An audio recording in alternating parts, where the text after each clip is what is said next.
I can't believe this just happened. Shit.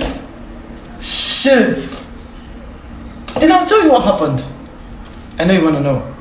Just say you want to know. Okay, like I was saying, this is what happened.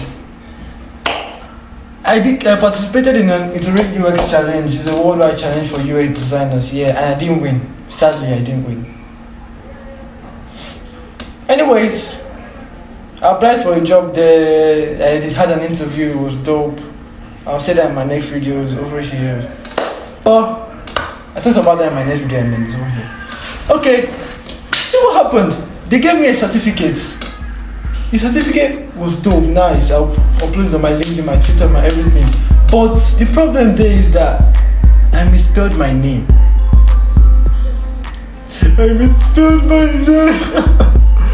I don't know what to do. I can't go back and say, okay, give me another certificate or something like that. So I'm stuck with it. My name is now Emmanuel instead of Emmanuel.